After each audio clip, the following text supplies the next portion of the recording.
નમસ્કાર મિત્રો, વિડીયોમાં તમારું સ્વાગત છે। જી હા મિત્રો, અત્યારે હાલ મોટાને મહત્વના સમાચાર સામે આવી રહ્યા છે। તો મિત્રો, સમાચારમાં વાત કરીએ તો ઈંડા ખાવાથી ખરેખર હૃદયના સ્વાસ્થ્ય પર નકારાત્મક અસર પડે છે, કેમ કે એ અંગે હંમેશા વિવાદ રહ્યો છે। ઘણા નિષ્ણાતો અને ડોક્ટરો આ દાવો સાથે અસહમત છે। જી હા મિત્રો, અત્યારે હાલ મોટાને મહત્વના સમાચાર સામે આવી રહ્યા છે। એક્સપર્ટે શોધી કાઢ્યું છે કે દરરોજ અડધું ઈંડું ખાવાથી 17.5 વર્ષ હૃદયનું જોખમ 6% અને મૃત્યુનું જોખમ 8% વધે છે। આ ઈંડામાં રહેલા કોલેસ્ટ્રોલને કારણે આ અભ્યાસ એ સિદ્ધાંતનો વિરોધાભાસ કરે છે। આહારમાં રહેલું કોલેસ્ટ્રોલ ચિંતાનું કારણ નથી।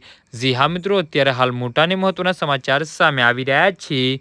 આ અભ્યાસ માટે શિકાગો નોર્થવેસ્ટ યુનિવર્સિટીના સંશોધકોએ 19,715 લોકો સાથે સંકળાયેલા 6 યુએસ અભ્યાસના ડેટાનું વિશ્લેષણ કર્યું છે અને અભ્યાસો અવલોકનના હતા, એટલે કે તેમને ચોક્કસ આહારનું પાલન કરવાનું કહેવામાં આવ્યું હતું, તેના બદલે તેમના આહાર અને જીવનશૈલીનું નિરીક્ષણ આરોગ્ય કરે છે। શરૂઆતમાં લોકોએ તેમના આહાર વિશે પૂછવામાં આવ્યું હતું, જેમાં તેઓ દરરોજ ઈંડા ખાય છે તે સામેલ છે, અને એક ઈંડામાં આશરે 186 મિલીગ્રામ કોલેસ્ટ્રોલ હોય છે। જે અન્ય જીવનશૈલી માહિતી એકત્રિત કરવામાં આવી હતી, જેમ કે તેઓ દરરોજ કેટલી કસરત કરે છે। જી હા મિત્રો, તો આના વિશે તમારું શું કહેવું છે તો નીચે અમારી કમેન્ટ બોક્સમાં જરૂરથી જણાવજો, અને અમારી યુટ્યુબ ચેનલને સબસ્ક્રાઈબ કરવાની ભૂલતા નહીં। વિડીયો પૂરો જોવા બદલ તમારો ખૂબ ખૂબ આભાર।